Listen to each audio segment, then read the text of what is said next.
Oh, wow. Yeah, that's rough. Okay, so while Magni is conscious, all frightened creatures within 10 feet of him have their speed reduced to 0 and take 4 psychic damage at the start of their turns if they are within his aura. Do I get any advantage on that, being a halfling? You succeeded, Ishima. Oh, yeah, you right, succeeded. sorry. Yep, it was just Bianca But, and Suni. Can you explain that one more time?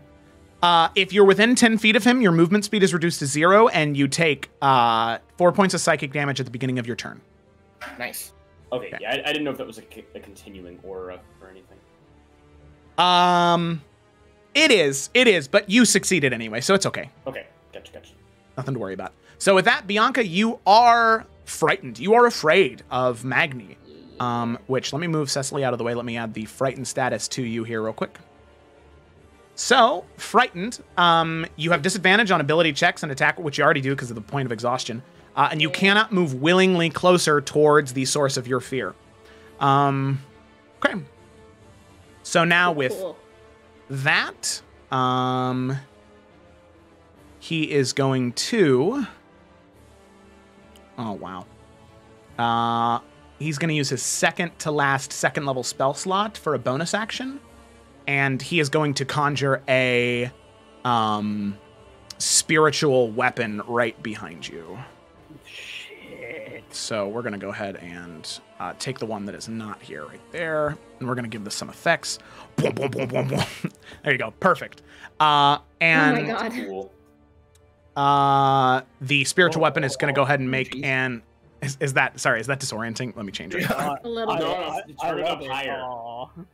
I love it. More. Yes, it was. Okay, there we go. All right. Well, actually, that's not. More. Deep fry it. Deep fry that bitch. I want this shit to look like a David Lynch movie. There we go. All right, that's much better. Okay. All right. This crackling warhammer spawns behind you, Bianca, as it's going to go ahead and make an attack against you right off the bat. Okie dokie. So then 5 feet on hit. So that's going to be a spell attack. So it's going to be +7 to hit. So that's going to be a 15 + 7, which, yeah, that hits. That's 22. And that is going to be 1d8 + 4. So that is 12 points of lightning damage. Okay. Is that it? Does he want to be done now? Yep. And then with that, we come to Suni. I would like him to be. Wrong! Make that wisdom saving throw. Oh, that's right. Okay. That is right. He does need to make a wisdom saving throw at the end of his turn. Please break out. Okay. So let's see. Spell save DC. Oh, this is interesting.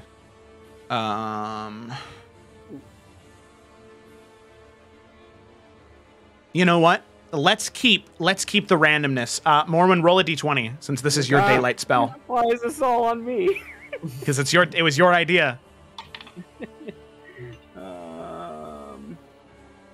14.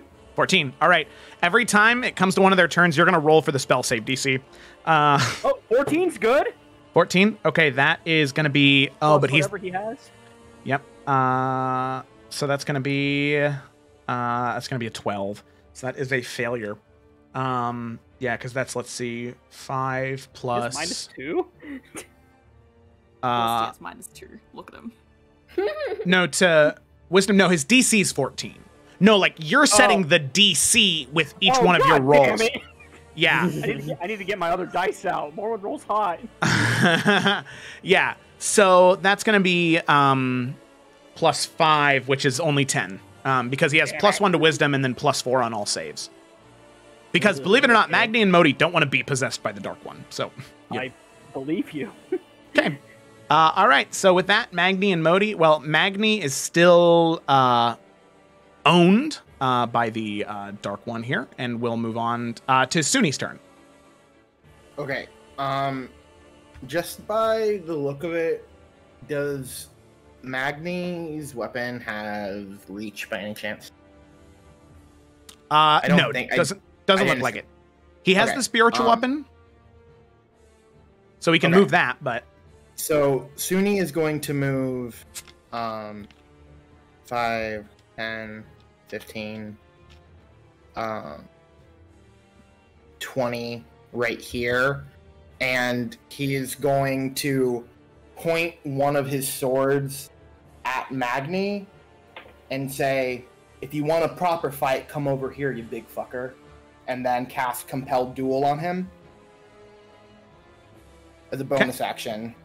So he needs to do a Wisdom save, DC, whatever it is, 16, I think. DC 16. Okay, so he's got +5 to this. DC, so he's got to roll 11 or higher. And that's a 16 + 5, so that's going to be a success. Okay. All right. Well, that's just sad. And I think that was my last spell slot, too. Yeah. do you remember how you used that second level smite at the beginning of the dungeon? It seemed like such a good idea at the time. Oh, man, it was cool. I'll give you that. We were in combat round number 2, so I figured combat number 2, so I figured that we weren't going to have this much more. Yeah, I know. Okay, well, that changes my plan quite a bit.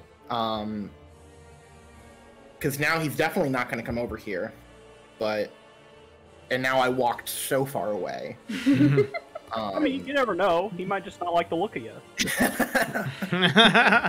Oh, well, shit. Now I don't know what to do, because I'm so far away. So I can't attack him. And I really don't know if I can do anything. Dodge. I could dodge. I could put some healing into myself. Well, shit, Joe. I don't know. I guess I'm just going to hold my action to cast. I'm gonna hold my action. I'm gonna do the same thing I'm gonna do just in case anybody comes up to me anyway. I'm gonna hold my action to use my channel Divinity of Nature's Wrath. So if anybody gets within 10 feet of me, I will use that. But I think what did I say? I walked 20, so I'm gonna move back up here then. 10, just in case. Can you walk closer to him? That's the most movement I got. No, you're frightened. You're frightened of him. You can't move closer. Oh, I can't at all. Never mind. Yeah, so after you moved away, you can't move any closer to Magni. Oh, well, then I probably wouldn't have done a compelled duel with him anyway, but it's fine. I forgot, like, character-wise, that I probably would not have... Well, I guess even so, he was trying to get him away from Cecily, so even if he was scared, he would have done it, so never mind. Go on. Yeah, no, you're good. It made sense to me. I'm with you. All right. Okay. That was a sucky turn, but it's fine. Okay. Tell Mark that. Sorry, Mark. All right. I'm praying for you, brother. Carasilla, it's your turn. I love you, Mark, but I'm not healing Cecily this turn because I don't feel like it would achieve much right now. So instead, since Magni has metal armor on, right? He does, yeah. The nice metal armor. So heat metal on that, please. For 11 points of damage because I'm not casting it, and I need a con save from him. Con save? Ooh. Okay. But he takes the damage first. That's just for the repeating thing. Okay. So Magni, that's going to be a +7 on his con save. Yeah, I imagine it's pretty good. Yeah, it's an 8. That's an 18. Yeah. Okay. Well, it was only a DC 14, so he still beats that. But you know, currently, still obviously hot. But that's fine. So he takes the damage. Takes the fire damage. And I'm not gonna get because I'm still far enough from the spiritual weapon, and I'm gonna just. Yeah, I will take a little bit of step back. Okay. And then how much was the damage? 11. 11. Yeah. Okay. All right. Yeah. Cool. All right. Anything else? That is my turn. Okay. At the end of your turn, Carasilla, before it gets back to the top of the turn order and they regain their 2 legendary actions, Magni is going to look to Modi and is going to say, So, brother, what do I do? Do I split her brains out on the stone? Or do I take this one's heart? looking to you, Bianca. And who's feeling brave right now? I mean, I'm always ballsy, but Bianca's not okay. Okay, Felicity. I'm just gonna be straight up. Felicity, this is for you. You're going to roll a d4. If it's even, the hammer comes down on Cecily. If it's odd, it comes down on Bianca. Are you fucking... Please be Bianca. You said Don't odd? rub that on me, never mind. Odd. Odd for Bianca? Okay. Odd for Bianca. D4? D4. Okay, I'm not gonna look when I roll it. How will we know the number? I'm looking now. I rolled it. Oh wait, I didn't roll it. I just clicked it. Okay, hold on. Roll. She's gonna astral project it. It's a 4. Oh no. Well, I don't know what we thought was going to happen at the end of this round, but here we are. Okay, but can Bianca, like... I don't know. Did she have her reaction this round yet? I don't remember. You have, Is this yeah. a new round? Oh, well, no, you had your turn, so you would have your reaction back. But remember, you're frightened of Modi right now. Or of Magni right now. I don't want to move. I just want to, like... I mean, I don't have to get closer to him, but can I, like, try and, like, grab his arm, at least, when he tries to swipe her? Like, I'll say you can make an athletics check, because he's strong. So he's just trying to overcome your strength, so it'll be contested. Can I drink some strength potions? Sadly, that would have been a great idea on your turn. I don't even have them with me. I can take Cecily's. Ooh, wait. That would have had to have been something you would have done earlier. Modi just looks down towards Cecily. You said athletics? Athletics, and says, Kill the bastard, brother. Okay, I'm gonna roll. I'm not gonna look again. I'll look for you, Felicity. It's an 11. Not good. 11. Okay. Athletics from Magni. So that's going to be +8. That's an 8 plus 8, 16. Damn it. Oh, yeah. All right. So with that, you try and grab onto his arm, and he just rips your arm off to the side and says,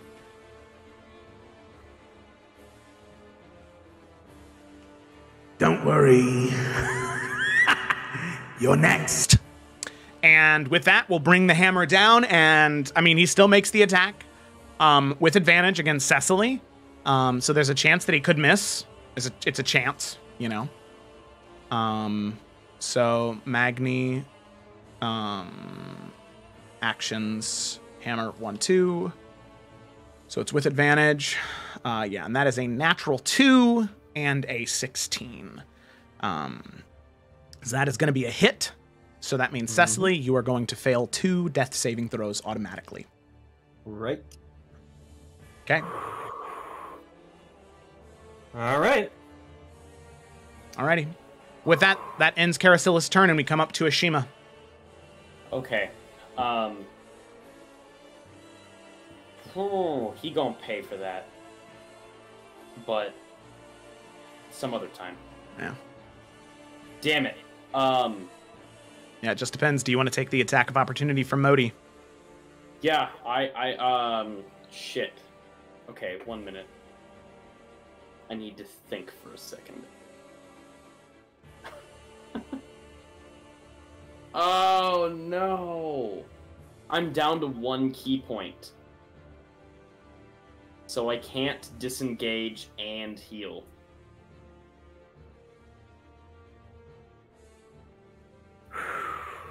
It's just 1 attack, so... Just 1. Okay. Yeah, I have to, really. Okay. So let me double check something here real quick. Yeah, let's see if this kills me first, before I move.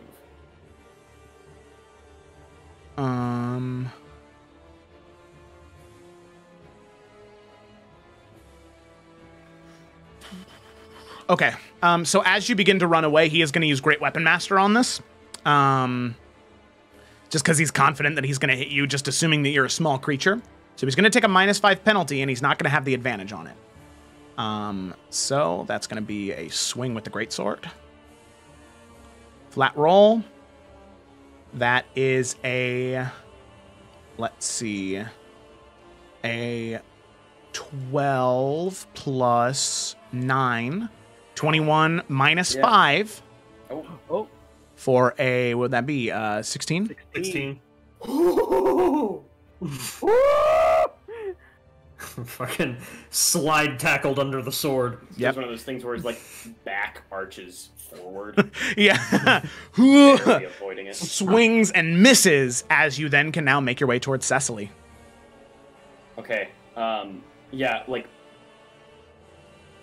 I'm just for flavor, he's gonna like baseball slide over.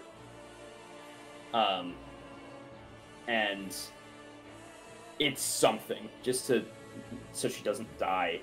Last point of key into hand. It's always a 1. So well, okay. So, but since she's in my line of sight, and one of my new things with the Raven Queen stuff is I'm gonna use one of my Hemocraft die, and so Cecily's gonna take the max healing of whatever it doesn't. Hey! So.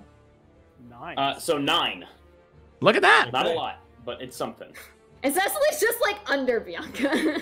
All right. Whoopsies. So Cecily, you are still, so you're no longer unconscious. Let me get rid of that. However, you are prone. Yes. And you do take, were you at any points of exhaustion? No, but I'll be at 1 now. You'll be at 1 now. All right. 1 point of exhaustion, you're prone, and 2 death saving throws. Okay, and then he'll stand back up and get into a perhaps a sentinel pose. Okay. Aww. He'll make that noise. Aww. Okay. All right. With that, Cecily, it's your turn. You're prone. So, Modi, is he currently resistant to lightning damage, or is he absorbing HP from lightning damage? Resistant. Okay. Because I have enough points to cast Lightning Bolt 1 more time, and I can't modify it in any way. So, that's what I'm gonna do. Because if I don't see a point in, like, wasting any time doing something else. I could be dead next round, so. Luckily, I have Tempestuous Magic, which means before or after I cast a first-level spell, there's that 10-foot movement gust of wind. So, and that doesn't provoke opportunity attack. Oh, yeah. So, I can at least... You're making noises, but I'm going to pretend I didn't hear it because I'm a good player. So I'm going to use my Tempestuous Magic. I'll go 10 feet this way. And then for my normal movement, use 15 feet to stand up. And I'll go ahead and shoot my last thing at him. Stop me whenever you need to. So okay, here's a rules question, all right? Mm-hmm. In order to use the Tempestuous Magic, you have to be using your action to cast a spell, right? Yeah. Okay. So that means as soon as you go to cast the spell, or... Because my question is, Magni has the Mage Slayer feat. Okay. So how would that... You were standing right near Bianca, and you would have had to move... Right, you would have had to say, I'm going to cast the spell, and then the thing happens. Or is it just, like... It's or so is it the honor system? The way it's worded is, as a bonus action, you can cause gusts of air to surround you before or after you cast a spell of first level or higher. Mm-hmm. So, I think what that means is between us at the table, it needs to be on a round where I plan on using a spell as my action. But I think, like, in the universe, Cecily would just fly away and shoot it.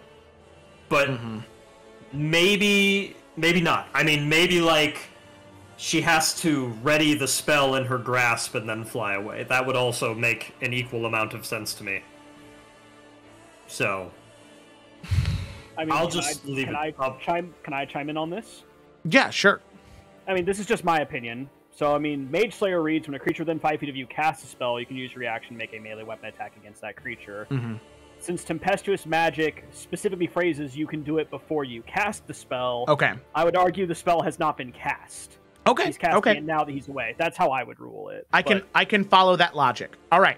So with that, you can see that as soon as you begin to float and sort of slink away from Bianca, you can see that Magni sort of brings that hammer up to slam it down, but sadly not being able to catch the fact that you were casting a spell soon enough, he is not able to get that attack off. Nice. All right, then. So here comes the lightning bolt. Fucking DC 14. Okay, from Magni and from Modi, DC. So Magni's is going to have a +5. That's a natural 20 for Magni. And then for Modi, that's an 8 + 1, 9. So he's going to fail. But so both of them are going to take half damage, though. Because Modi has resistance right now. Okay. So half damage is 13. 13. Okay. So they both took 13. Cool. That was bonus action and half my movement. I have 15 feet left. Honestly,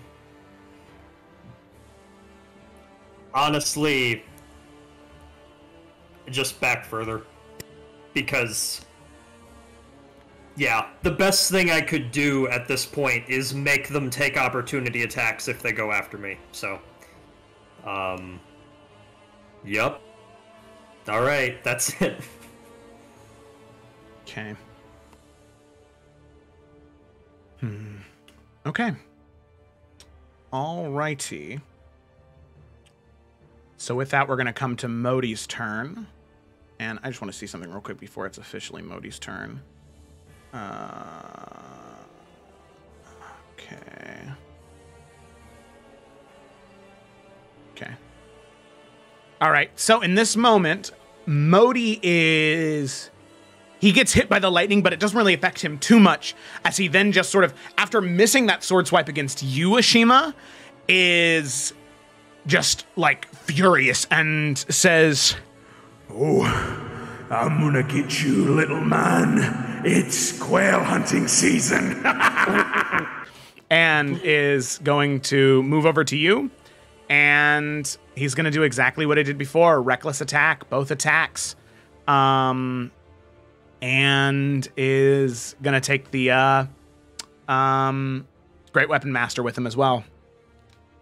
Because he's looking to just carve him down. All right, so 1, 2.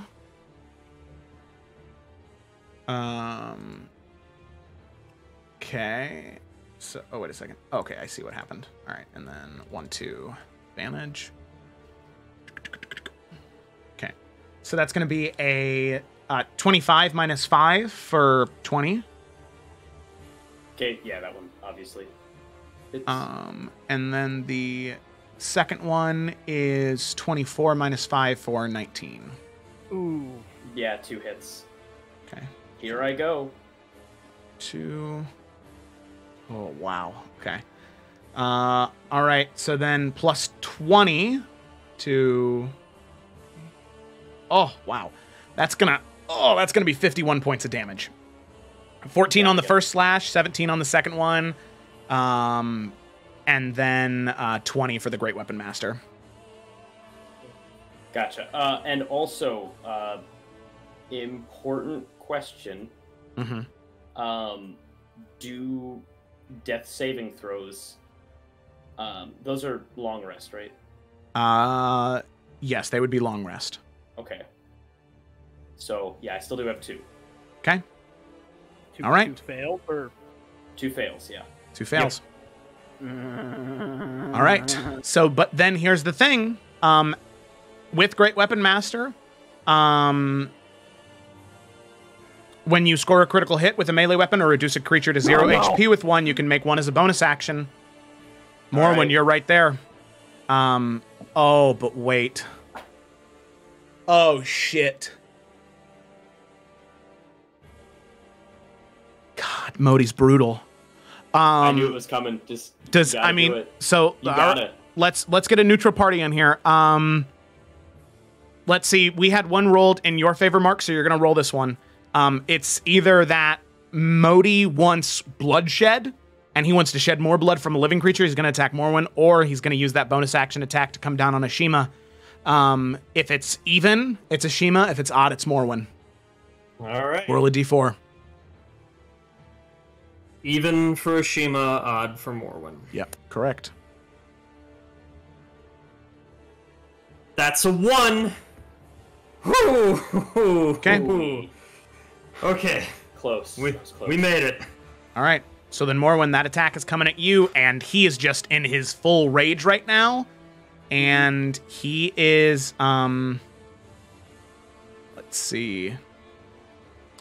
Yeah, that attack is just going to come straight at you, and that's going to have the rage on there, and he's also going to Great Weapon Master. Uh-huh. Just because he's looking to do some damage. Yeah. Okay, so that's going to be a...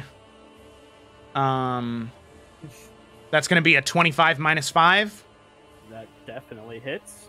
Okay, and that's going to be 11 points of slashing damage plus 10, so 21. Oh, plus 2, so 23.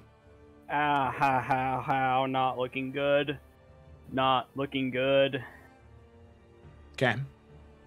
I went past bloodied and way past it. Alrighty.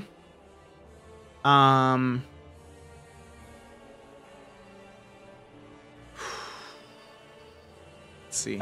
His turn's over, right? Yeah, it is. Sorry, I was looking at the turn order. Okay, Morwen, with that, it's your turn. Wrong again. He's got to make a save. That's right, wisdom save. Okay, so he's oh man, he's really bad at these though, especially natural 1. Okay, so the DC is 1. So that means he either needs to roll. Well, he has minus 1 to wisdom savings. God damn. So he's got to roll a 2 or a 1. No, anything but a 1. Anything but a 1. All right. If it's a 0, I'll be so mad. God. Okay, here we go. All right, big stakes.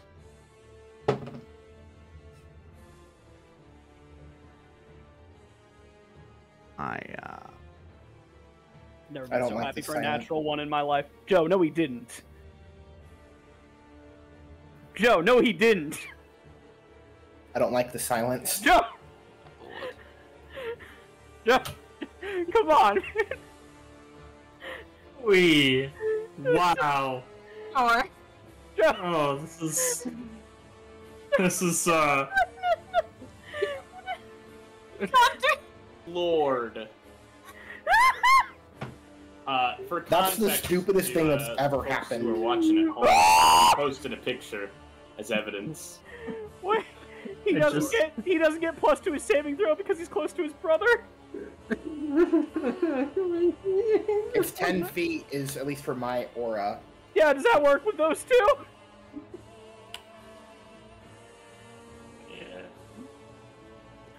Yeah. Please. I swear to God.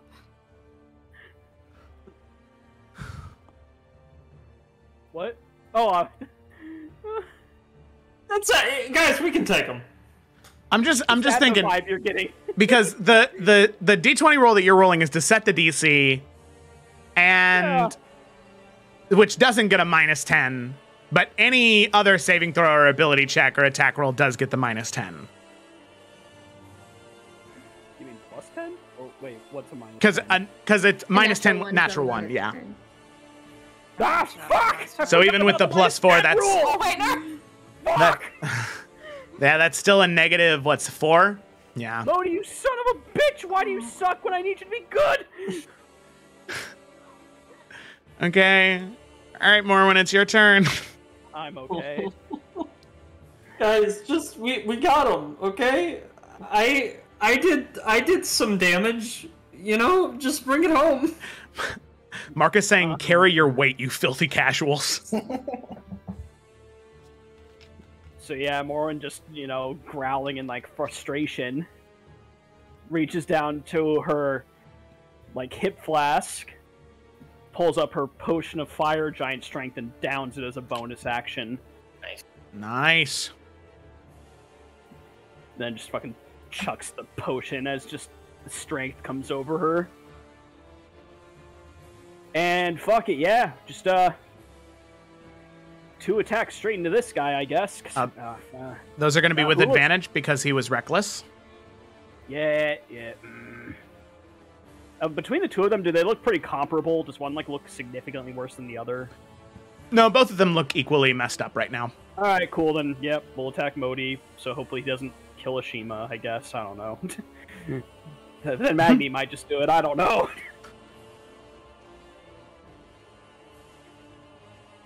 Natural 20.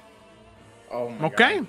I rolled a 19. I was like, that's pretty good. Then rolled a 20. The dice demand that he's not redeemed. They demand that he die. Are you a god? No? Then die. Oh. Okay. This is looking good.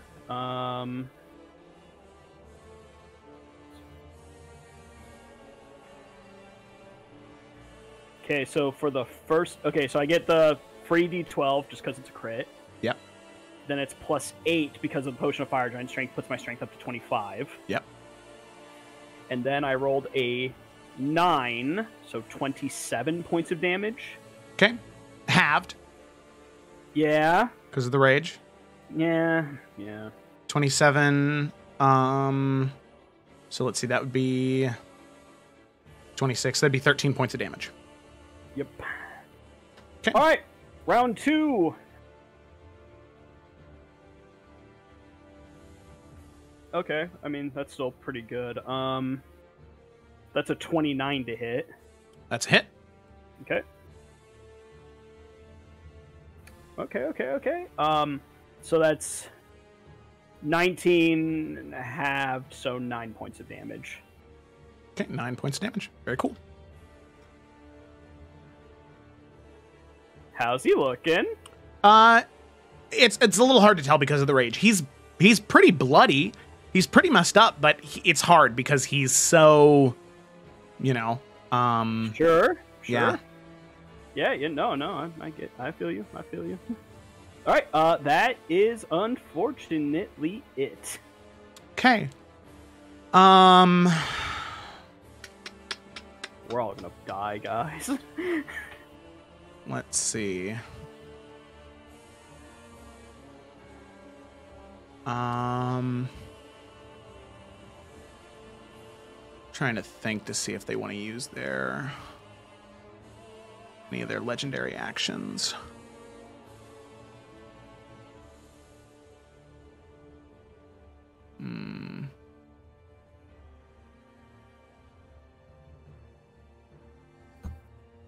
No, not yet. Okay. All right. Then we move to Bianca. Okay, I had 7 ideas. I realized 12 of them are bad. So in there. I like that. I like that net gain. Right. Or net loss, I mean. Okay. You can bonus action feed a. No, feed a potion is a full action. Okay, then I know what I'm doing. It's kind of dumb, but it's also kind of not. So Bianca's going to feed a potion to Ashima. I don't think that my ability where you take the full thing, I don't know if it, let me just check and see if that lasts, how long that lasts for. Whenever... In addition, when a target regains hit points in the line of sight of you, you treat any roll of your Hemocraft die of right damage as as having rolled their maximum value to that target until the end of your next turn. Oh, the end of my next turn. So yeah, it would Good. still be active. Yeah. Okay, great. So you're gonna take. It's a regular healing potion, but you get the full thing, Ashima. So, I guess that's 10, right? Like 2d4 plus 2. Yep. Yeah. Yeah. So, there you go. Alive.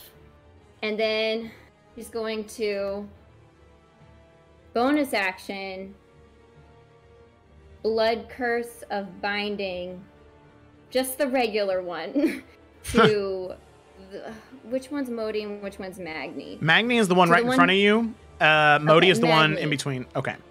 Magni right in front of her, and it's a DC 15 strength, so he might beat it. Yeah, but she's gonna say as she tries to hold him there, "You don't know me very well. I like to keep things I'm afraid of close." And hopefully he fails. Okay, that's a +9 because he's got that +4 to It's okay. Maybe you those can saves. roll a 1 again. Well, DC 15. You said. Mm-hmm. regardless, Cecily is poetry snapping for you in the corner, Bianca. All right, that is an dirty 20. Okay, it's all right. I tried, and that's my Dirty turn. indeed. Filthy. Filthy. Misbehaved 20. Okay. With that, Bianca, end of your turn.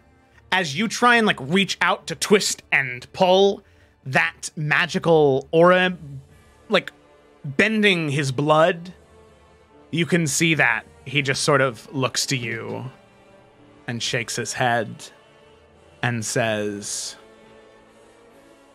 You shouldn't have done that. Odin was right. Rose was right. Dark magic you participate in. and with that, at the end of your turn, Bianca, he's going to use one of his legendary actions to make an attack against you. Okay. So that's going to be with the just Warhammer. Okay. Roll to hit. So that is going to be a 17. To hit? Yeah, it hit. Okay. And that is going to be a so he's just swinging with the one hand. Oh, so that's not great. So that's going to be no, you know what? Let me look at his character sheet here. How many first level spell slots? Okay. He's going to go ahead and pour a first level spell slot into that, and he's going to go ahead and smite as well to add an extra 2d8. So it's 6 base damage with an extra 13 points of... Well, actually, as the Dark One's possessing him, that'll be an extra 13 points of necrotic damage. So a total of 19. I'm down. Go. Okay. So 19 total. Yeah, I'm down. Okay. All right, so you're no longer frightened, but you are unconscious. And with that, we come to Magni's turn. And he's going to look down at you, Bianca. And you can hear more of the Dark One's voice come through as he says, You're not my prize to handle. You belong to another. But you... And his head angles up towards you, Cecily. You will be undone in the weave. And Magni is going to use his... let me just double check here real quick. He's going to use his last second level spell slot, and he is going to Misty Step. So last second level spell slot. So he's going to Misty Step. Bada bing, bada boom. Right there. At least he can't smite anymore. That's the spirit, Mark. Yeah. Look on the bright side. And as this like crackling foam of mist flies around the corner and then reapparates as Magni, you can see that as he's just looming over you. I'm gonna roll these first 2 attacks before I describe anything. Okay. So still a paladin, so he still gets the 2 attacks. Right. No advantage, no anything like that. Just a straight weapon attack. So that's going to be +8 with each one. Okay. So he needs to roll 3 or lower. That's an 18 on the first one. Uh-huh. And then he's here. So it's going to be the second attack as you're unconscious. First one's a 15, and the second one's a 16. Yep. That'll do it, because I already failed 2 death saves. So with that, all of you see, well, Bianca being unconscious, you don't, but Ashima, Morwen, Karasilla, and Suni, you see Magni sort of slam the Warhammer into the ground and just grab Cecily by the throat and just pick her up as you can hear the Dark One's voice emanate throughout the room. Now you'll never get in my way again. Keep this as a warning. When you impose me, when you stand in my way, this is what you get. And with that, lifting her up, pulls her away from the pillar, and then slams Cecily's neck into the pillar. And all of you hear that snap and crack as Magni drops Cecily. As Cecily, you drop dead to 3 failed death saving throws.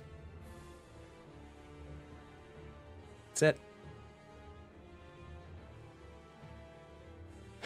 Magni, at the end of his turn, will need to make a wisdom saving throw. Morwen, go ahead and roll for the DC. 9. 9? No, wait. 6. Sorry. Star. 6.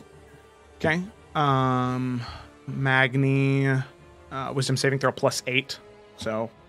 Oh, yay. Don't roll a 1. I swear to God. It's going to be a 17. So he passed. Yep. That turned too late. Yep. So with that, you can see the Cecily's body drop as Magni kind of blinks and scratches at his face. What? And his eyes go wide as he kind of scatters back. Grandfather's going to kill me. I'm dead. I'm dead. No. Modi! Modi! And, Suni, you can feel the fear effect drop on you as we move to your turn.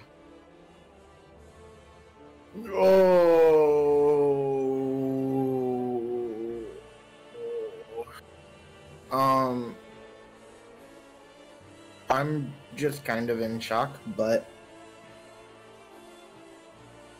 do I?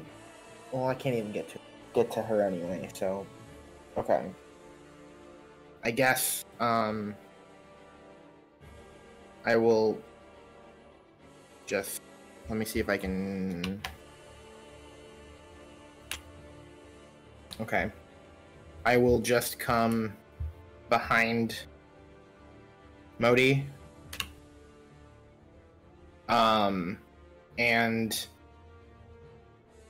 running as I pass Morin, I'm just gonna take both of my swords at once, swinging like down towards like the bend in his knee for 2 attacks, and then yeah. Okay. That is an 18 plus 7, so 25. 25. And let me double check something real quick, but I think you still have advantage on these because of the reckless attack that he took. I mean, I have +5 anyway from. I guess that doesn't really matter for. I think. So. Right. Yeah, that's the thing is I just want to double check reckless attack until your next turn. So yeah, you do. Okay. Yep. So the second roll's an 11. So then second attack is another 25 to hit, or an 8 plus 7. Okay, both those hit. Okay. And I guess I'll go ahead and do my bonus action slash one more, and this time I'm just going to kind of take the front of the hilt and just kind of punch him in the... He's way taller than me, so I guess, like, the butt. He's not that tall. He's maybe, like, 6'8", 6'9". Like, he's not, like, he's not as big as Odin. I'll like, punch him in the back of the head with the sharp part of the hilt. Okay. And that is a 17 to hit. Oh, with advantage, that's a 21 to hit. 20. Okay, all 3 hit. Roll your damage. Okay. So that is... Sorry, I have to get the right die out. That is 1 plus 5 plus 5 is 11 plus modifiers is 12, so 23. 23, you said. So that's reduced to 11. Which, Suni, 11 hit points is exactly how many Modi had left. So, Suni, how do you want to do this?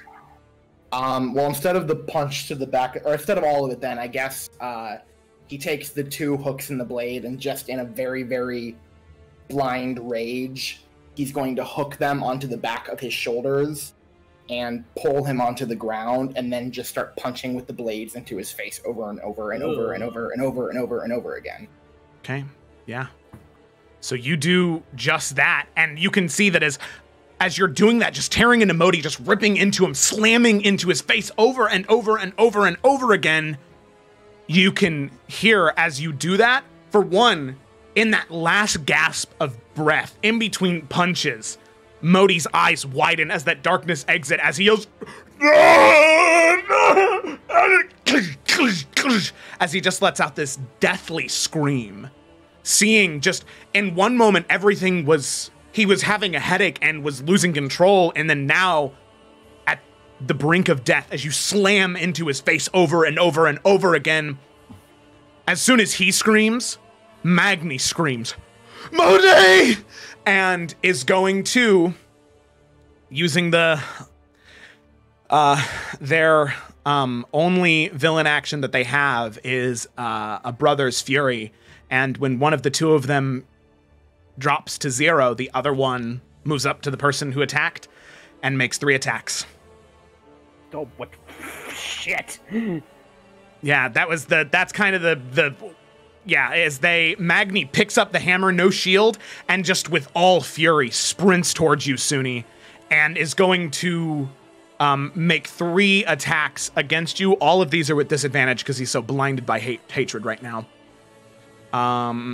So that's going to be plus 8. So that's a 22 on the first one, and a 6 plus 8, 14 on the first one. That's a miss, right? Yeah, 14's a miss. Okay. Second attack, that's an 11, just a 19, and that's a 16. So it'd be a 19. Yeah. Okay. And then the third, that is an 8 and a 4, so that's going to be a miss. Okay, so just the 1. Just the 1. Yeah, so that's going to be a D10 plus 6. So that's going to be 16 points of damage.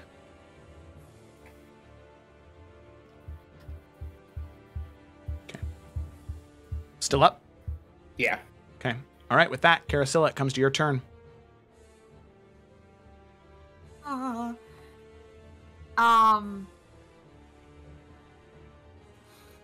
Shit, I don't know.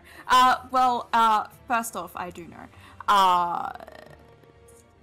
With Magni, he gets that reoccurring damage from heat metal, because I'm going to use my bonus action for that. Which is 8 plus... that's 15 damage to him. Okay. 15 damage. And how terrible does he look right now? I mean, between the blood and tears and whatever effect the Dark One had on him, he looks very rough right now. Yeah, well, still to be safe, and because I don't like how close he is to everyone, obviously, ye old classic dissonant whispers, and I need a wisdom 14 from him. Ye old classic. Okay, wisdom, so that's going to be +8. The vintage. That's a 3 + 8 for 11. 11 doesn't make it. Okay. So he needs to just get the fuck away from me, and takes 10 damage along with that. Okay, 10 damage. Carasilla, how do you want to do this? I mean, I feel like just seeing all, like, the devastation that's going on about it around, like, I think, obviously, Dissonant Whispers is normally a very subtle, like, small thing, but I feel like this time it just sounds like an incoherent scream just towards him. Yeah, okay. And as the scream, you can see the blood begin to pour from the corners of the eyes, the nose, sprout out the corners of the mouth and the ears as he just begins to scratch at his face, thinking that instead of coming from you, it's coming from that darkness that was in his head, looking at his brother's corpse. He just begins to pound into the chest of Modi, just screaming, why, and just begins to tear at the skin on his face until he pulls like almost all of it off, and there's just this flap hanging down from the neck, or hanging down from his chin, exposing all of the meat and sinew and muscle as he just lets out one last blood-curdling scream, sitting down on his legs, blood pouring down onto Magni's torn-through face. As with that, there is no more threat of combat, but there are still people unconscious. And Carasilla, that would have been the last thing on your turn. And I need Ashima, I need you to make a death saving throw before anybody could get to you. Ashima's up. Oh, Ashima's up? Okay, it's just Bianca. Okay. So then, Bianca, I'll need you to make a death saving throw before Carasilla is able to get to you.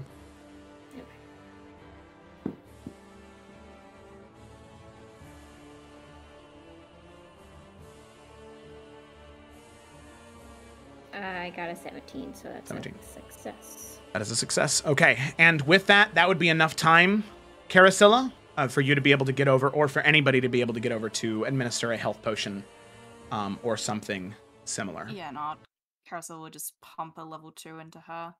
So heal yourself up by 15 there. Actually, you roll twice. I take the higher with my new subclass. Oh. Does that count while you're unconscious as well? I would assume. Do I stop having a subclass when I'm unconscious? I no, don't yeah, know. I don't know how it's worded. Okay. No, well, it would. 15, that's yeah. It just says so. 15, same. Okay. Yeah, it would work. It would work. Mm-hmm. Yeah, because it's not like a magical effect that she has to be conscious for. It's just that it's something that affects her. Okay, cool. Yeah. It's a good one. So with that, Magni... Yeah. Well, Magni and Modi lay dead next to Ashima and Morwen and Cecily in the corner of the room. Cecily's beyond what I can do. Sunni's gonna run up to her and just try to pump the rest of his land hands in her. And when he realizes that nothing's working, he's just gonna kind of start trembling and breathing really heavy and trying to like pick her up and just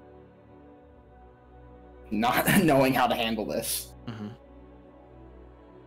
The key in her body has left entirely. It would take a great, well, a holy figure of light to restore her life essence back.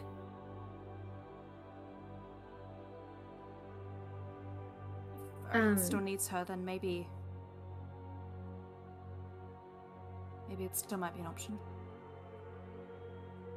Bianca's gonna go over to the bodies of Magni and Modi and set her lamp down and begin to say a few words, telling them to welcome the hand of the Raven Queen as they move on. And then once she's done, she'll blow out the lamp and turn around and say, "Let's try to get her back before her soul moves on. I'm not ready to see her bridge over. she's not gonna be the third person that I help pass on. I won't. We can't let that happen.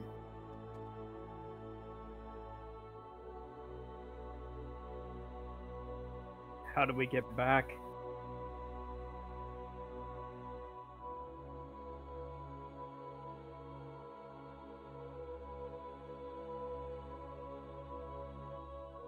Well, we have to get out of these mines first.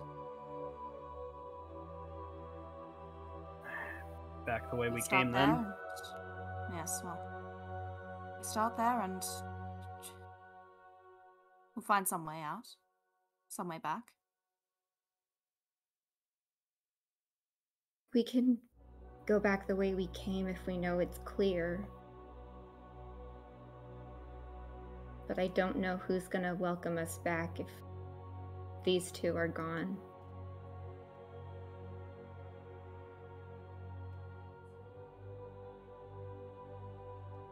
I would rather take the chance. Don't have a choice. And we don't have the luxury of time either, so...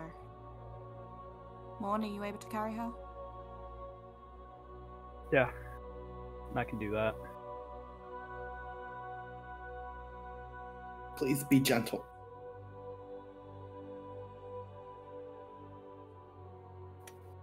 Always.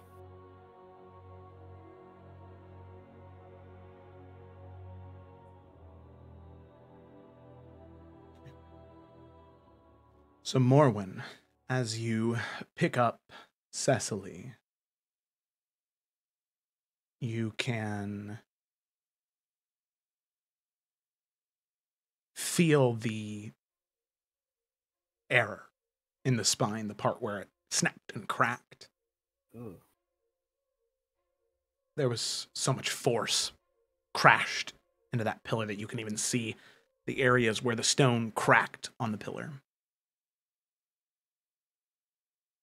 And you scoop her up, and you ready yourself to head back up the direction that you came. However, as the five of you now collect yourselves and begin to move, you feel like when you're inside and you can feel that there is rain pouring down on a roof. You can feel that from however deep inside this cave, inside this mine you are. You can hear these vicious cracks of thunder and lightning.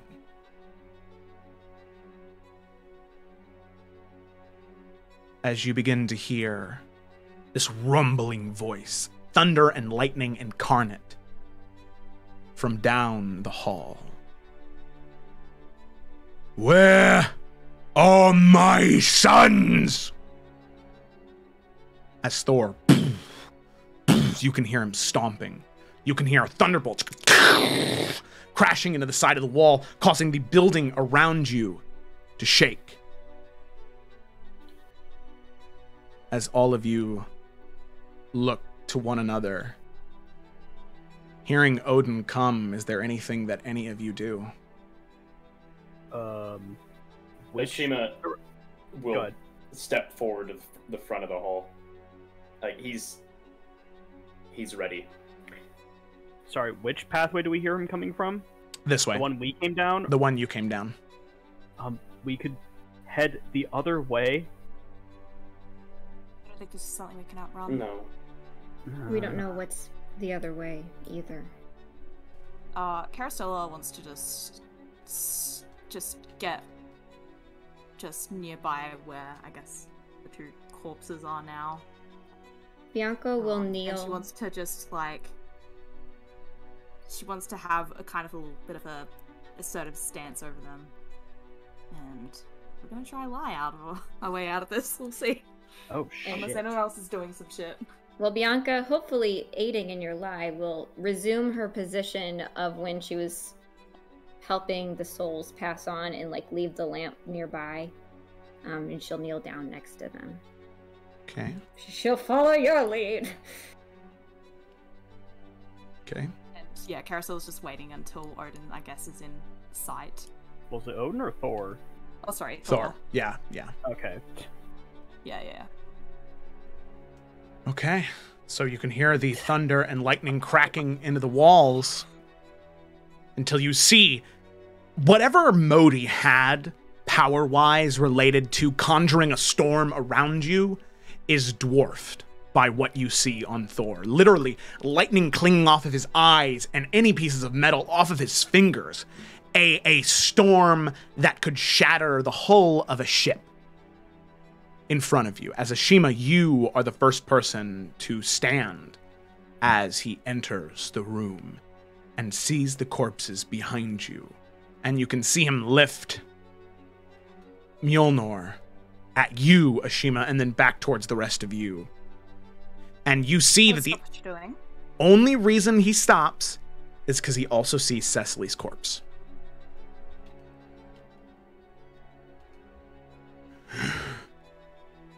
Nothing has happened here, I think we can all agree. But, please, before any harsh actions happen, I suggest that you stay where you are whilst I speak. Because, well, your sons aren't in the greatest position right now. Take one step and I can guarantee there's going to be nothing that can bring them back.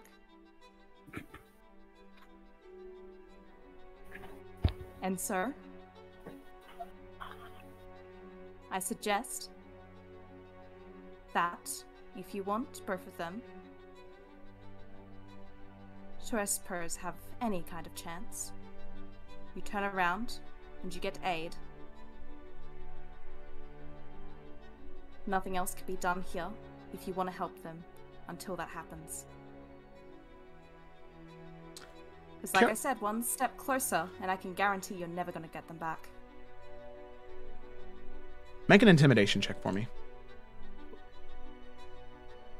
Oh, please be good. Okay, Yes, please. plus, Please be good. Intimidation. Shit, that's a 16. Okay.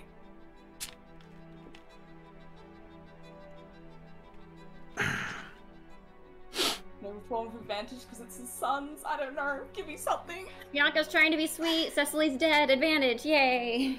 I don't know. You Can we make come a performance? to my father's home. You are treated as guests and given every kindness.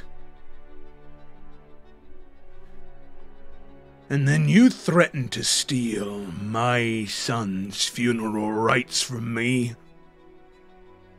And you expect me, As the thunder and lightning begins to cling off of his body even more,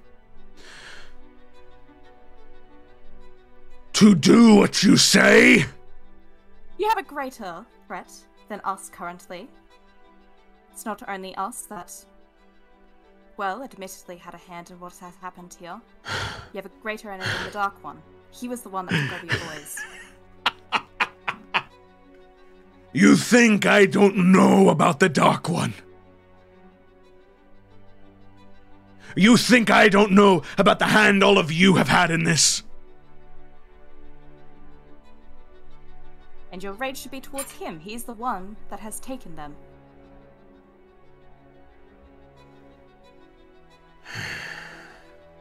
I can guarantee that none of what has happened here would have happened had it not been his interference.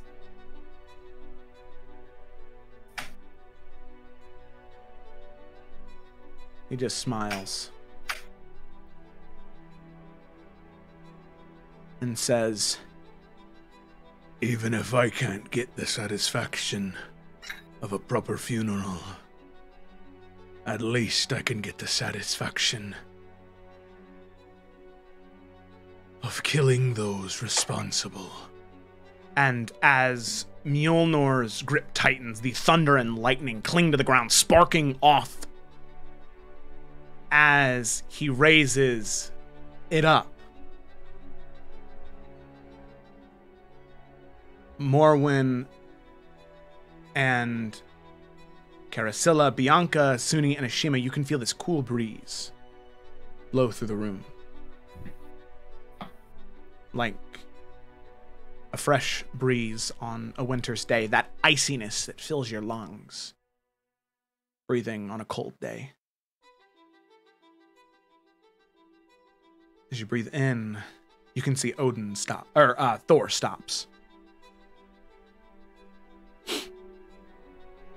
I know that. And his attention shifts from all of you and begins to look around the room. As you can see that snow just begins to pour, as just like a blizzard in this room. Snow begins whirling around the entire room. And you can see cracking, like breaking through ice. Right here, behind you, Bianca, you can see shards of ice fly out towards Thor, just jamming all over his body, this hyper-powerful ice knife slamming into him as he... And now your vision is heavily obscured. You can't see anything. Thor can't see anything. He just begins to wildly swing his hammer as all of you can hear a woman's voice beckon out to you. Follow my voice and come to me. I will keep you safe. Do you follow? Yes. Absolutely. Yeah. Okay. Alrighty, so Ashimi, you duck underneath the hammer as he's just swinging blindly. You can feel those shards of electricity tear into the back of your skin, but steeling yourself, you focus and you dodge and dive, following the sound of the voice. Morwen, holding Cecily, you just run and you run towards the voice, and as all of you do, you fall. Just begin to free fall through icy snow and sleet, slipping and sliding, unsure of where you're at or where you're going. But all you can see, each one of you in your head, the face of a woman.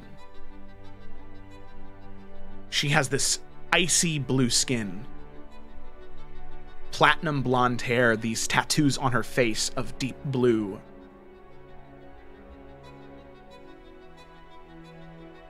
And she looks to you and she says,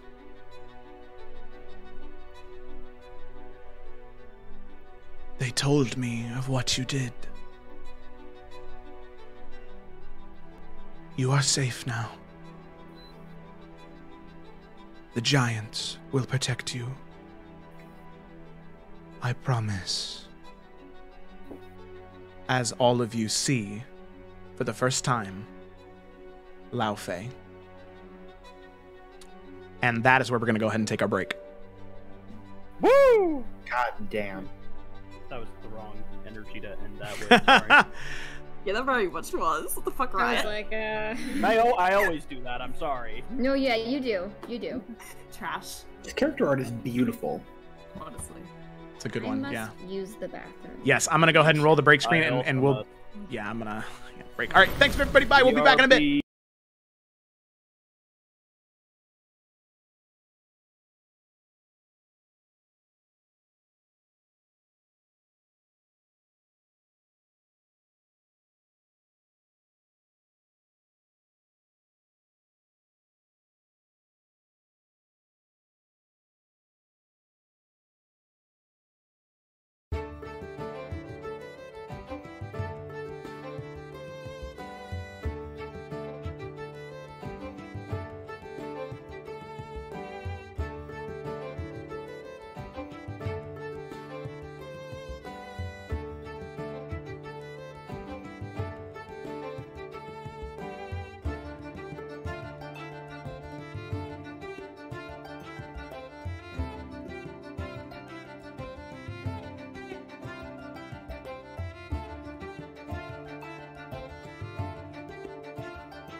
Hi there, everybody, and welcome back to Roll with Advantage. We are back from our break, and we're going to go ahead and pick up right where we left off. So, picking up where we left off.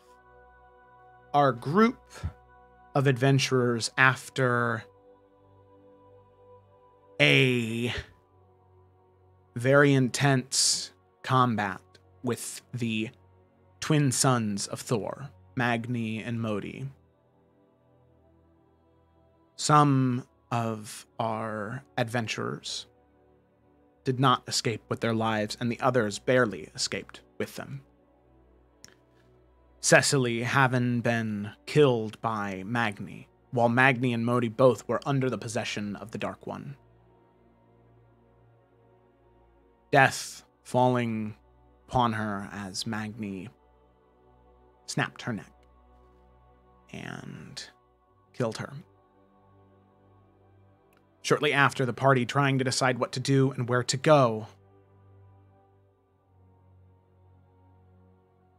they could hear Thor, Magni and Modi's father, barreling down the halls.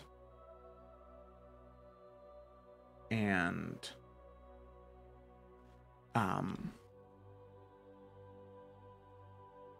threatening all of you with death. And Carasilla, after trying your best to try and keep him at bay, you sadly are not able to intimidate him. As he then prepares to attack.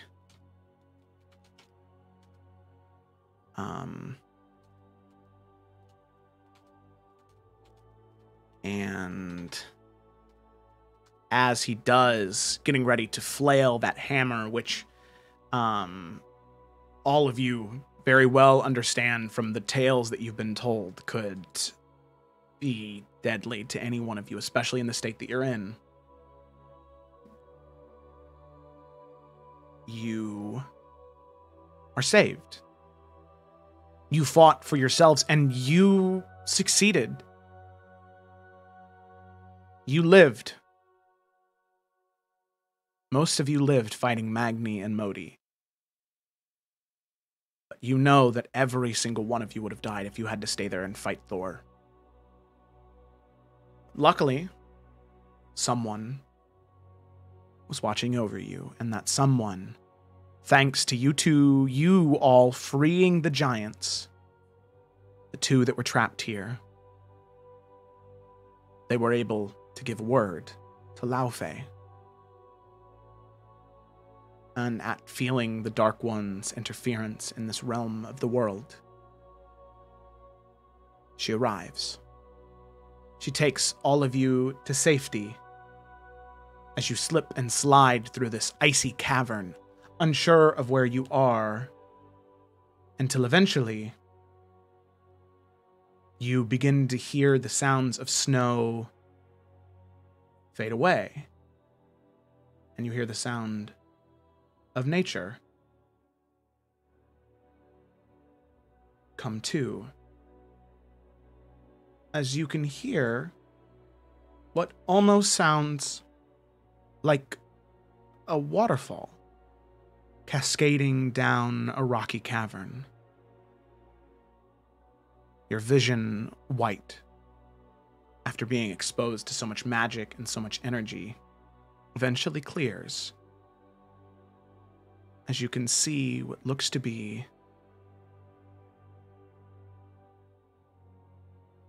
a small town in front of you, walled and protected, embedded into this mountainside, inside this ravine with this waterfall cascading down, as this is generally what you see.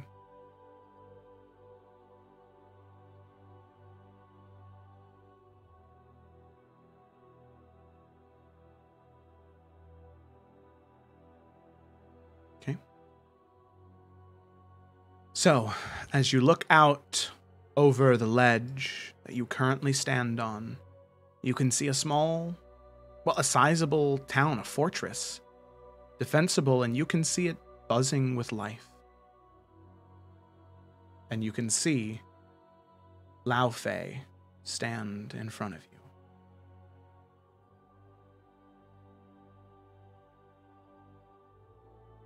She looks down, and she begins to speak in a soft voice. And now that you see her, you now understand why she was considered leader of the giants. In that moment, her tattoos aglow. And her form being maybe 25, 30 feet tall, eventually she begins to shrink until she's no taller than Morwyn or Bianca. She looks to each one of you and looks down to Cecily with a very sad look on her face. I am very sorry what has happened to you. We never wanted anyone to go into those caves. And if I'm being entirely honest, I never thought that someone would go in them that would be worthy of what was there. But I was wrong.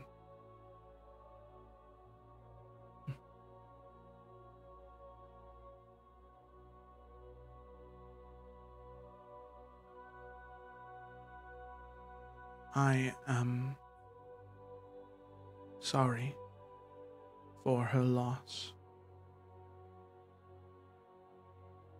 I can tell from the looks on your faces she must have meant a great deal to you.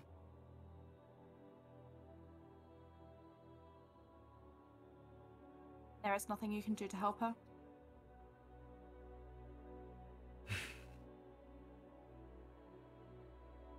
I can try.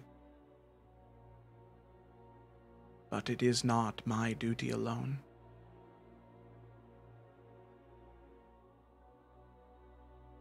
You all did me a great service. You rewrote the weave. You undid the death of the giants.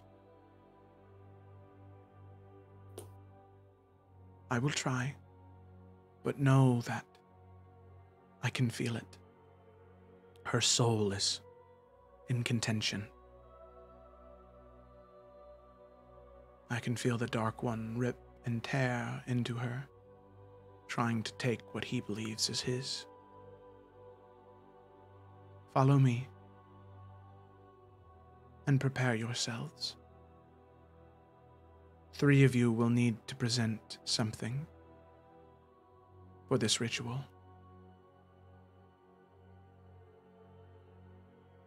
Follow me. With that, we'll follow. Lao Fei turns, begins to walk. Alrighty.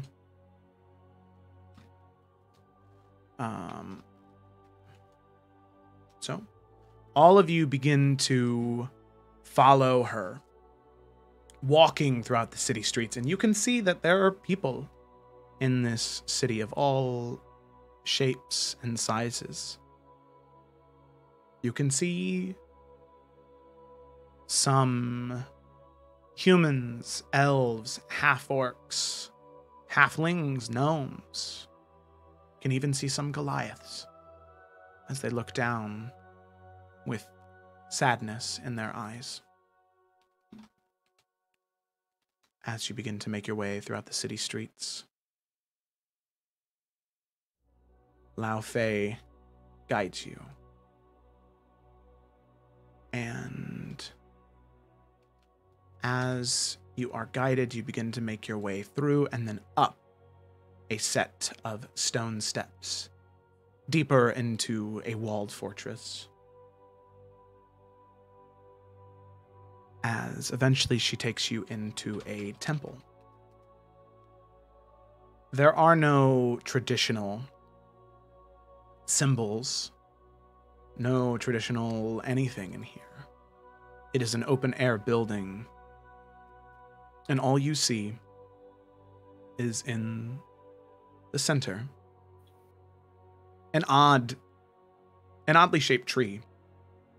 Different limbs and branches spreading out in different directions with leaves that change from orange to red to pink and back to orange, constantly shifting and changing. As you bring her in, there is a stone table that sits before the tree. As Lao Fei gestures her hand out for you to set her there. Morwen will gently set her down and step back. All right. Okay. So you set her down, and there is a brief moment of silence as Lao Fei begins to collect the necessary materials that she needs and gathers them by the table. As she looks down towards Cecily's body, she looks out to the rest of you and says, "So, if you wish to have your friend back with you, what you must do is attempt to beckon her soul back to her body. 3 of you will speak for her. 3 of you will attempt to commune with the forces that be in some way, shape, or form to encourage her soul back to her body. So, which of you will do this?"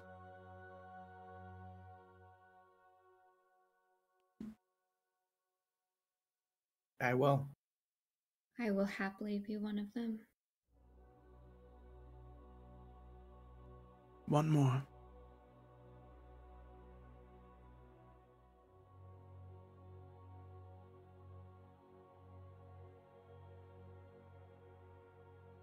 I can as well. Very good. With that, she begins to breathe in and out. Those tattoos begin to glow once more as she begins to pick up the necessary ingredients and scrawl chalk into the table, cracking these necessary elements and spreading them over her body. And with that, she looks up to the 3 of you and says, "Whoever wishes to go first may approach."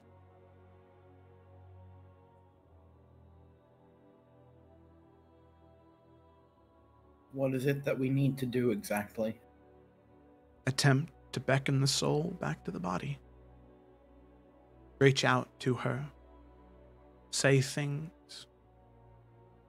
Entreat gods or deities. Make offerings, whatever you think would bring her back to you. Okay.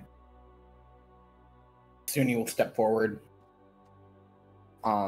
And he will say, "Cecily, when I first met you, and each of the subsequent times that I met you after that, I thought you were obnoxious and annoying and immature and pain in my ass. But the more I got to know you, and the more I saw you, and the more I fought with you, and stole with you, and laughed with you, the more I realized that you were so much like me. Another lost soul. And we can't lose you now. So I want to present you with this." And he's going to reach into his bag. searching very specifically for something, and he's going to pull out a silver coin, and he's going to lay it down beside her and say, "This is the first thing that I ever stole when I woke back up. And I know it's a dumb thing for us to have bonded over, but I want you to have it." And he'll lay it down and step backwards. Okay. What I need you to do, Suni, is I need you to make oh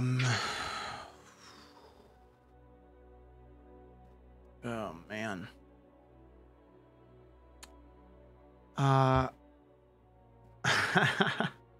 You know what? I'll go ahead and have you make a sleight of hand check. Okay. Bonding over the thievery that you guys did. That was really bad. So that's an 8. Okay. All right. So an 8. You can see that as she was moving her hands and casting this spell, the runes and chalk begin to glow around Cecily, and Suni, with that, you can see the lights begin to dim slightly.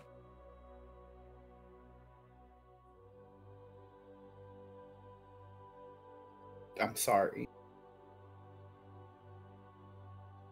Ashima will go next. He'll reach into his little haversack and withdraw a small,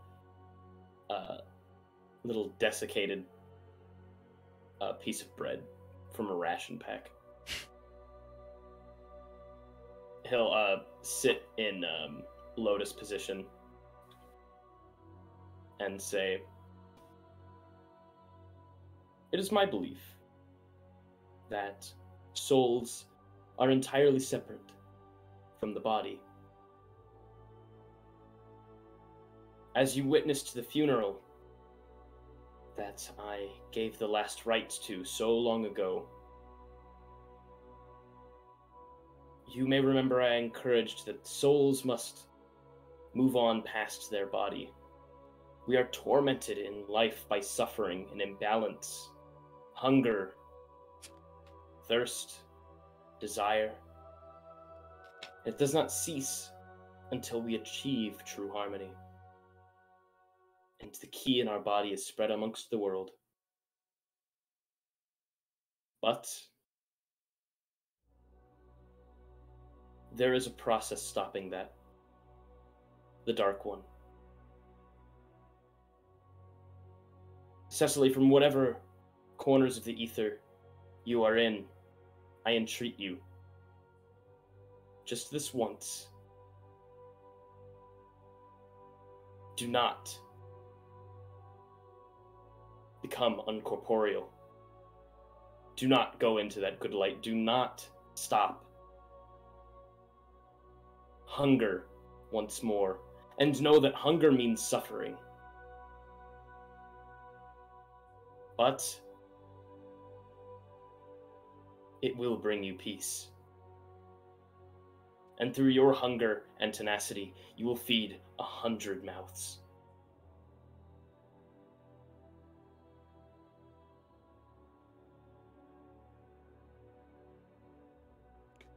No. Stand up from lotus position. Place the little cracker nearby. Okay. So, Ashima, as you do that, giving your wisdom, giving your insight, I'd like you to make an insight check for me, okay? Okay. That's an 18. Nice. Okay. You can see those runes that had dimmed, they begin to glow brighter. Lao Fei gives you a small smile. Reassurance. With that, move on to Bianca. Bianca will come forward and she will pull an apple out. And she'll place it on next to the other ones. And she'll say, "Cecily, we still have many conversations for me to listen to. And I still have many apples to peel." And then she'll light her lamp and she'll speak to the Raven Queen. I understand the process. I've understood the assignment I've been given. But you also need to understand that this person is not done. They're not ready to give up the fight against the Dark One. She is gone because he is afraid of her. She is gone because she's a threat. We need her. The world needs her. And I need her. Bianca, go ahead and make a religion check with advantage.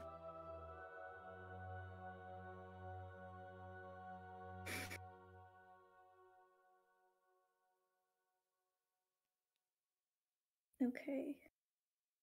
Can't read. Okay.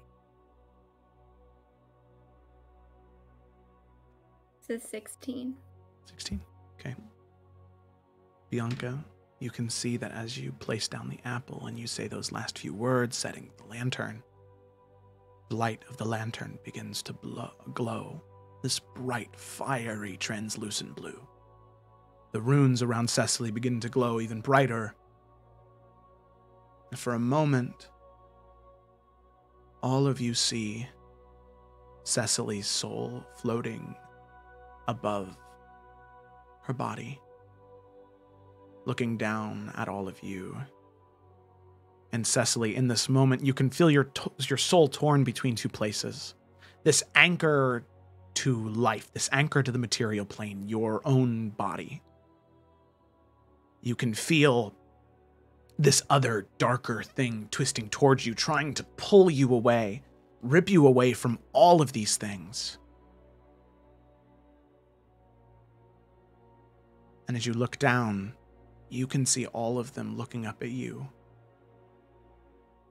Cecily, in this moment, as you look down at them, and you know that they see you. You heard the words of Ashima and of Bianca. Desmond's words were muddied, but you still heard them. Or Suni's words were still muddied, but you heard them for the most part. As they look up at you, is there anything you want to say to them?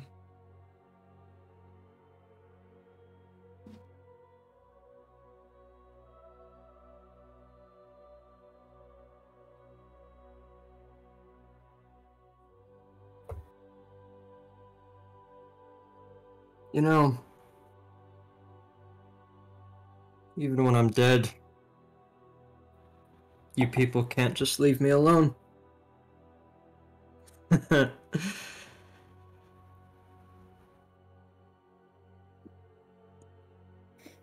fuck it. I'm not done.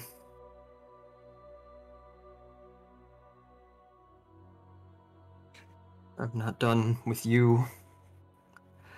I'm not done with Odin and all of his fucked up family. I'm not done with the Dark One. I'm not done with Poe.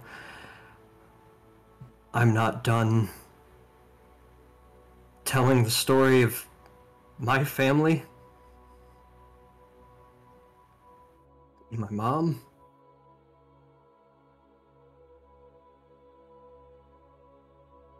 I'm not done.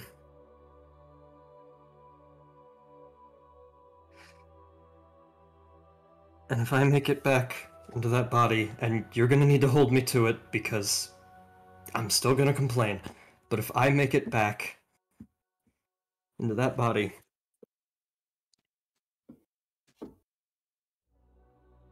I am going to dedicate every single day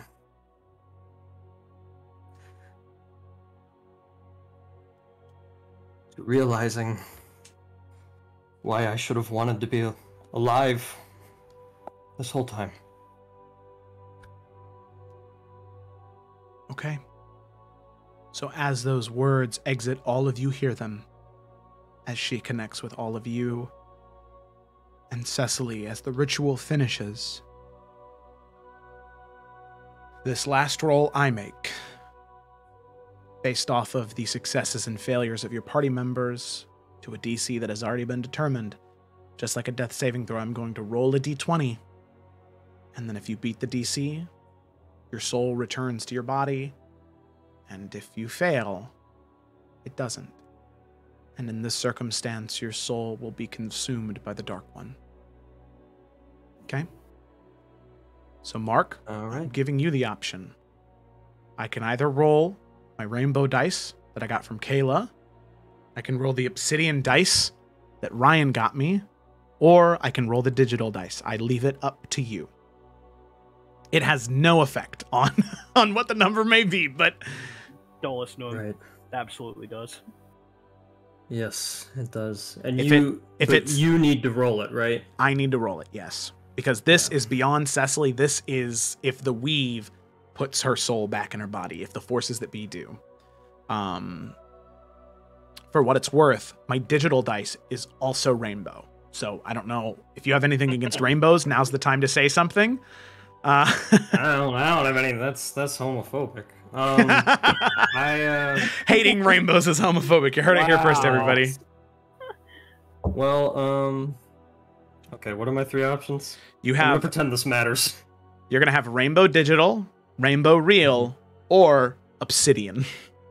I gotta go with the obsidian. I gotta go with the unique choice. All right. And they were a gift. They were a gift from Ryan. Yep. All right, Ryan. Yep. This is on you now. Yeah, so it's my fault. Excellent. Couldn't have picked the digital. Here's what I'm gonna do. I'm gonna.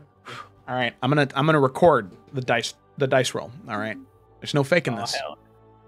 Okay. Okay. All right. The mic should have picked up that was just one dice roll. Yep. Okay. And I'll send it in our in the Roll with Advantage Discord here in a second. I'll look at the number and I won't know if it's good or not. I don't know what the DC is.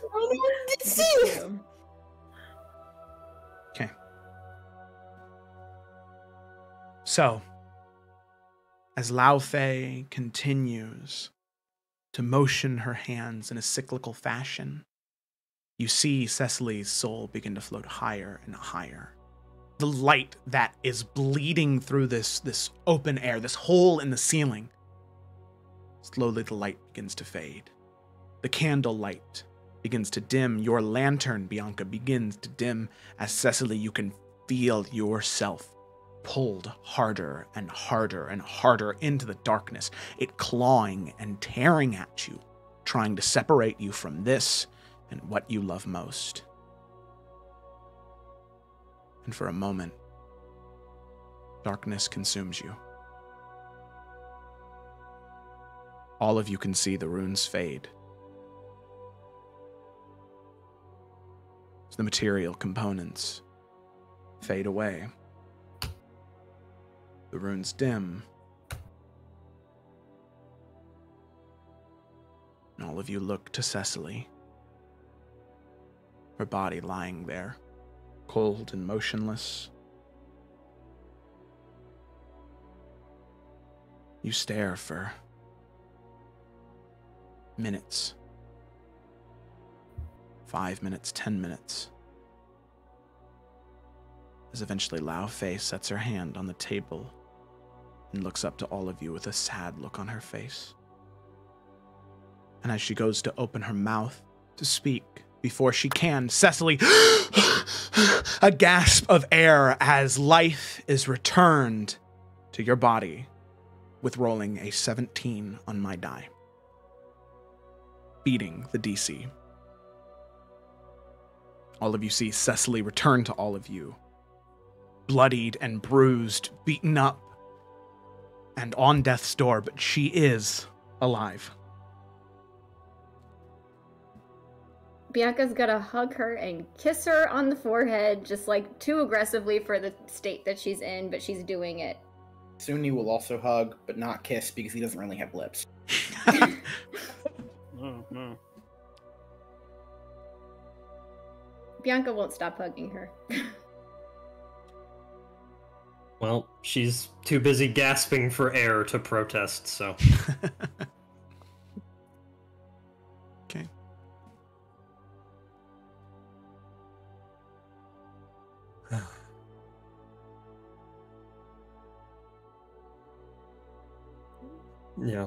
Yeah, she'll, once she kind of realizes what happened, I imagine just the heavy breathing and sporadic air just doesn't stop for a while, but she'll hold the hands of whoever's near her, and some tears of relief start to fall down.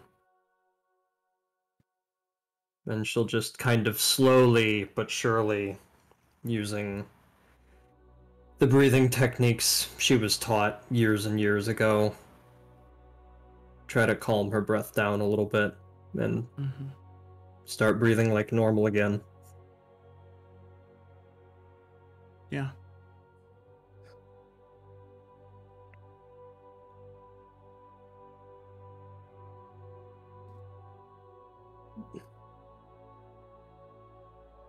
Thank you. Morn says to Lao Fei. Of course. She smiles and says, I am just glad that it worked. There are others who are not so fortunate.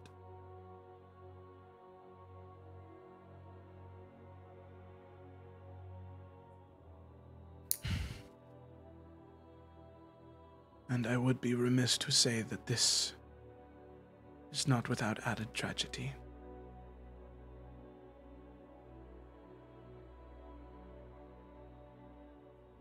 I had hoped to spare you all of anything unnecessary. Especially considering the circumstances.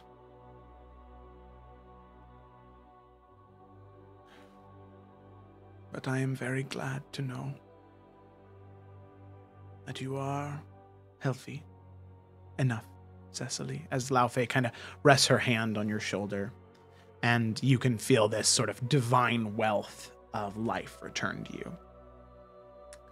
As she's gonna cast, oh, goodness gracious, Cure Wounds at, well, she's actually just gonna cast Heal. Yeah. The one that's like 70 points or whatever. Yep, 70 points, yep.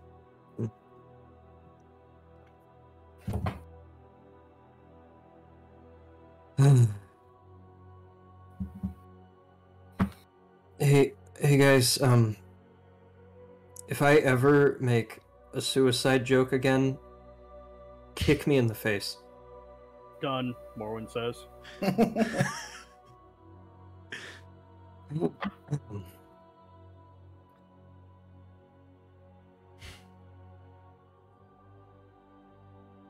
Cecily, if you ever scare me like that again, I will kill you a second time. I swear to the Mother of Mountains. Yeah, not if you don't get yourself killed first. What did you just say? It was funny, I promise. No, if you say so. Okay.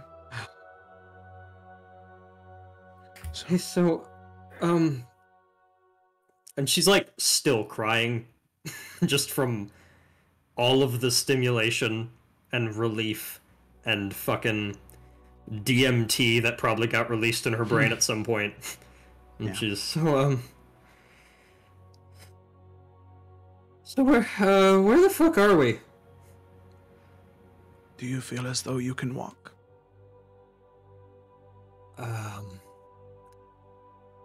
I feel like I can float.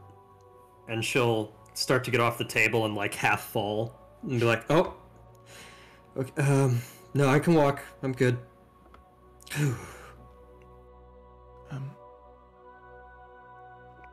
I would like all of you to follow me.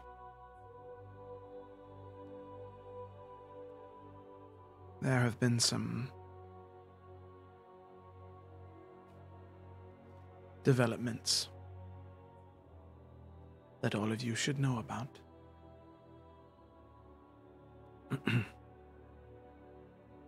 With that, she'll lead you out of the temple, Not back the way you came, but instead further up another set of stairs. Climbing in a circular fashion, you head up and around and around and around and around. Till eventually you can start to hear the sounds of nature, the sound of birds chirping, more waterfalls crashing upon one another. You can start to smell clean, fresh air.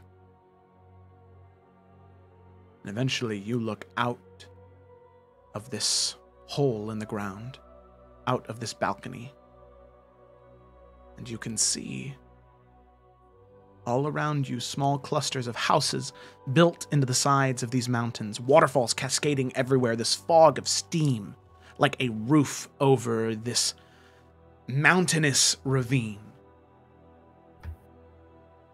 A hidden valley,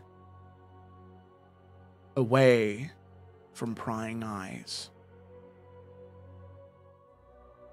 And as you walk out, Lao Fei puts a hand on your shoulder, Ashima, and says, "Out of all of you, I think only one of you may recognize where you are." As Ashima, your eyes go wide as you look out into the ravine. You recognize this architecture. It's been a long time since you've been home. You finally are.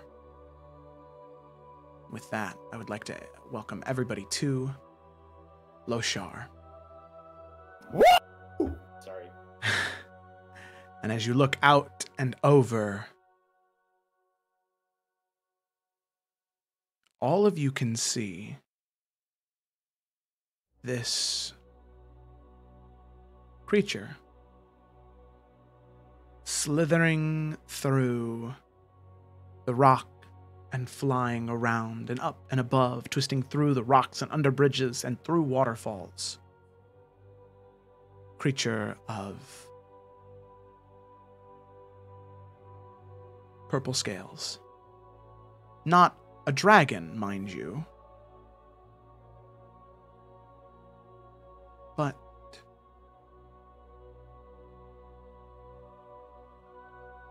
a creature, a dragon of a sort. And all of you stumble upon the realization at the same time. As Lao Fei smiles at all of you and says, "That is Lo, the guardian of this valley. Welcome to her domain. And know that while you are here, all of you are safe from Odin's gaze and from the gaze of the Dark One." As you can see this purple salamander flying through the sky, twisting and turning, and settling into the mountainside. And on that note, that is where we're going to go ahead and end tonight's session. And I would like to welcome all of you to level 7. Hell Congratulations. Yeah. Yeah. There you go. I feel like I earned that one. I feel, yeah. Ooh, I had fun. There you go. I had fun and the opposite of fun at the same time. I had fun in the way that eating a raw hot pepper tastes good. Wow. That was a... That's something else. I had fun in the way that a World War II documentary is a good film. Oh. Yeah. There you go. Yeah, I was really nervous because the thing is the DC, because of the Dark One wanting your soul, the DC started out at 17 for that roll. Mm-hmm. And it increased by 1 with Suni's fail. So that increased it to 18, but then each success decreased it by 2. So then that went down from 16 and then eventually to 14. So yeah, it was It was less than a 50% chance. Right. So yeah. 35 to be exact. And by the way, if for some reason, if Cecily dies again, the DC for that roll is increased by 3. So that means the DC would start out at 21. Well, let's not do that. Yeah. So yeah, just because you guys are in a realm where resurrection magic is at least kind of possible, it is not a guarantee. That's the big thing. It doesn't matter what spell it is unless it's wish. And even then it's a roll of the dice. Okay? So now that we've had our first PC death, that's an important thing to keep in mind. Well, damn, I did not expect to be the first one. Is this the first one in all 3 campaigns too? Yeah, very close. Like Varnast and Morgonix both had 2 failed saving throws, and if they would have, just one more round would have passed, or one more turn would have passed, they both would have died. But luckily, Morgonix rolled a natural 20 on her death save, and then Dogalin, I think, killed Agatha. I think that's what happened. Yeah, I was about to say, that's the Agatha fight. That shit was wild. Sayla killed her. Sayla killed her, okay. That shit was like sports. Yeah. God, it was terrifying. Wait, Joe, what color did you say this not dragon thing was? I believe I said purple. It's the flying purple people eater. Yeah. Wow. We're in a very different village. But yeah, no, we found a salamander. That's so cool. You did, yeah. I believe, hopefully I'm not wrong. Did I write down the colors wrong? That is one of the colors, right? Yeah. It is. Because there was purple, blue, and green, right? Purple, blue, and red. Purple, blue, and red? The picture that Felicity did is blue on the left, purple in the middle, red on the right, but I don't know if that's super accurate or not. Okay, then yeah. Mirror image. Yeah. All right. So, with that, thank you for watching, everybody. What a great session. We in one way, shape, or form, we all lived. By the skin of your teeth, we did. And yeah, so that's where we're going to go ahead and end it. Thank you for watching. Be sure to tune in on Friday for the Explorers of Efera as they chase down a vampire in the middle of the night. That's going to be a good one. Or for the Isles of Iverion next Saturdays. Oh, Jesus. As they stand before one of the Seals of the 13, and one of the 13 stand in front of them as Emeriel, Sigurn, and Inlilbani, the Radiant Lord of the Dowie, stand in front of them. So yeah, it is intense as about you can get. Lots of stuff going on in these campaigns there. Whoo boy. We were in Uncharted 2 territory before, now we're in Uncharted 4. All right? That's how we need to have another fucking snowball fight, man. Those were weird. Well, you guys are safe now, and oh man. Or tune in next Tuesday for what the fuck is going on here. There's some crazy shit happening here. Which I'm excited for you guys to see. So thanks so much for watching, and we will see you next time. Farewell. Bye-bye.